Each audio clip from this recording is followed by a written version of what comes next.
اعوذ باللہ من الشیطان الرجیم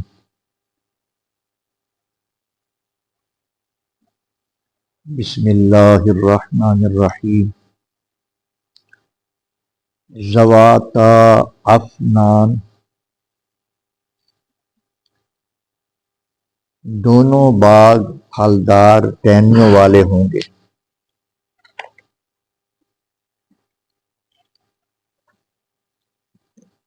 کل کی آیات میں جو کل پڑھی گئی ہیں ان میں اللہ تبارک و تعالی نے یہ ارشاد فرمایا، جو اللہ کی بارگاہ میں کھڑے ہونے سے ڈر گیا اس کو دو جنتیں عطا کی جائیں۔ ہر عمل کا ایک نتیجہ ہے، برے عمل کا برا، اچھے کا اچھا۔ اور یہ جو عمل ہے کہ بندہ اپنے اللہ کی ناراضگی سے ڈرے اور آخرت کے حساب کتاب سے خوف زدہ ہو اور اس سے بچنے کی کوشش کرے، اللہ کی نافرمانی چھوڑ دے، تو یہ گویا کہ اللہ کے سامنے کھڑے ہونے سے ڈر گیا۔ اللہ رب العزت نے اس کا جو انعام رکھا ہے وہ انعام دو باغ یعنی دو جنتیں، اس کا انعام اللہ پاک نے رکھا ہے۔ اور اس کے بعد فرمایا تم کن کن نعمتوں کو جھٹلاؤ گے، اس پہ گفتگو ہو چکی کل۔ اس کے بعد ارشاد فرمایا کہ وہ دونوں باغ جو ہیں وہ پھلدار ٹہنیوں والے ہیں، ان کے ٹہنیوں پر بڑے خوبصورت پھل لگے ہوں گے۔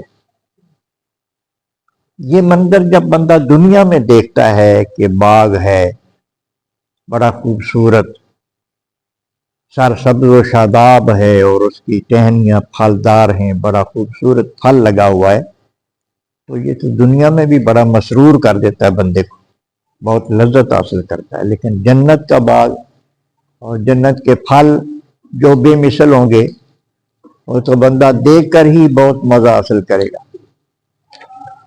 اس کے بعد اللہ پاک بار بار اپنے ان کلمات کو دہرا رہا ہے کہ اللہ تبارک و تعالیٰ کی کون کون سی نعمتوں کو تم جھٹلاؤ گے۔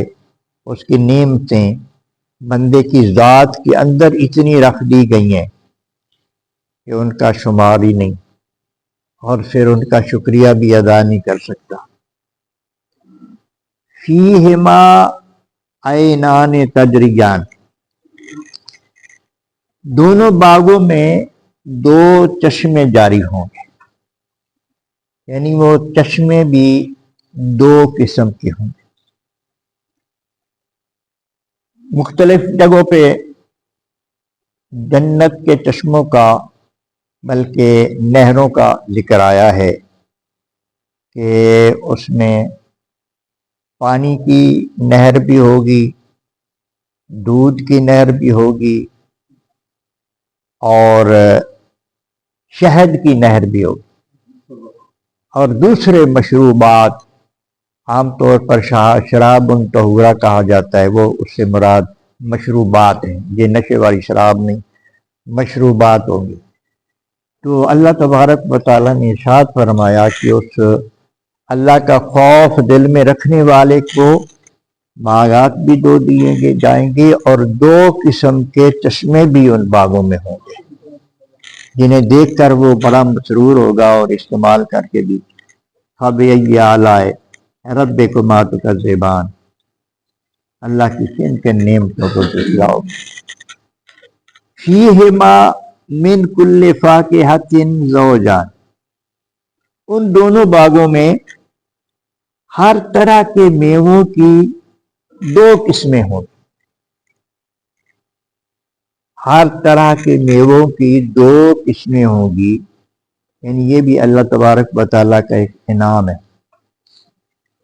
اللہ اکبر، کہ ہر قسم کا جو میوہ ہے یہ بھی آتا ہے کہ بندہ جب دیکھے گا تو جو یہ کہے گا کہ دنیا میں بھی ہم اسی طرح کے کھاتے رہے ہیں، دیکھ کر کہے گا، لیکن جب وہ چکھے گا تو کہے گا نہیں، یہ مزہ تو بڑا عجیب ہے، دنیا میں اس طرح کا مزہ نہیں تھا، اس کا مزہ، اس کی لذت، اس کا سرور بڑا عجیب ہے۔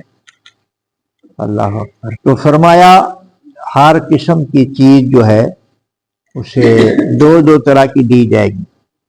فَبِأَيِّ آلَاءِ رَبِّكُمَا تُكَذِّبَانِ، اپنے رب کی کن کن نعمتوں کو جھٹلاؤ۔ متکئین علی فرش، وہ تکیے لگائے بیٹھے ہوں گے بستروں پر۔ اب بیٹھنے کا انداز بڑا شاہانہ ہوگا وہاں، تکیے لگائے، بستر بڑے خوبصورت ہوں گے۔ فرمایا کہ اللہ پاک نے کہ بطائنہا من استبرق، وہ بڑی اعلیٰ قسم کی ریشم کے بستر ہوں گے، بڑے آرام دہ، بڑے نرم و نازک اور بڑے خوبصورت، بڑے شاہانہ قسم کے۔ اللہ اکبر۔ حدیث پاک میں آتا ہے کہ دنیا میں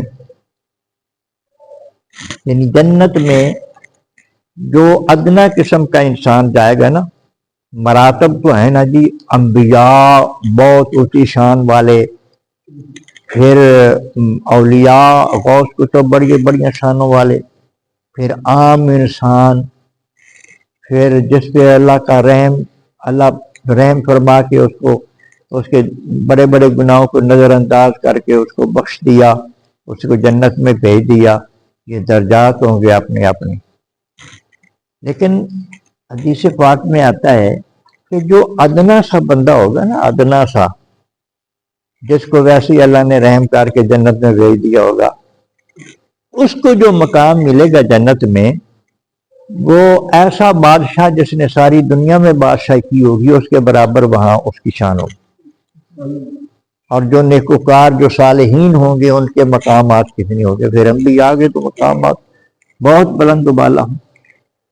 تو بڑی شاہانہ زندگی بسر کریں گے۔ اللہ فرماتا ہے متکئین علی فرش، وہ تکیے لگائے بیٹھے ہوں گے ریشم کے بستروں پر۔ وَجَنَ الْجَنَّتَيْنِ دان، اور دونوں باغوں کے پھل نیچے جھکے ہوئے ہوں۔ بس کا مطلب یہ ہے کہ وہ بہت اونچے پھل نہیں ہوں گے اور ٹانگیاں نہ لان کی ضرورت نہیں پیش آئے گی، بلکہ یہاں فرمایا گیا، مفسرین نے لکھا ہے، حدیثوں میں آتا ہے کہ اگر بندہ ارادہ کرے گا نا، لیٹا ہوا بندہ ارادہ کرے کہ وہ فلاں پھل جو ہے نا وہ میں نے کھانا ہے، تو وہ چل کر پھل کی ٹہنی اس کے پاس آئے۔ یہ اتنا کرم اللہ تبارک و تعالیٰ کو۔ ہاں جی، دونوں باغوں کے پھل نیچے جھکے ہوئے۔ فَبِأَيِّ آلَاءِ رَبِّكُمَا تُكَذِّبَانِ، تو یہ اللہ تبارک و تعالیٰ کی نعمتوں کو، کون سی نعمتوں کو جھٹلاؤ گے؟ اللہ پاک کرم فرمائے، ہماری جو محنت ہے، ہماری محنت صرف اللہ کو راضی کرنے کے لیے ہونی چاہیے۔ نماز اس کی رضا کے لیے پڑھیں، روزہ اس کی رضا کے لیے، نیکیاں اس کی رضا کے لیے کریں کہ وہ راضی ہو جائے۔ ہماری طلب، ہماری جنت، اس کی جنت جو ہے نا، اس کی مہربانی ہے، اس کی کرم، اس کی نعمت ہے، لیکن ہماری طلب اللہ کی رضا ہونی چاہیے۔ اللہ کی رضا ہماری طلب ہو، پھر جو کرم ہوگا نا جی، پھر بہت ہی بڑا کرم ہوگا۔ جنت اس نے بنائی ہی اپنے بندوں کے لیے ہے، اپنے دوستوں کے لیے بنائی ہے۔ اللہ کرے ہمیں یہ شوق پیدا ہو جائے کہ ہم اللہ سے پیار کریں، اللہ سے محبت کریں اور اس کی محبت میں سارا کچھ کریں، پھر بڑی شان ہوگی۔ اللہ سمجھنے کی توفیق عطا فرمائے۔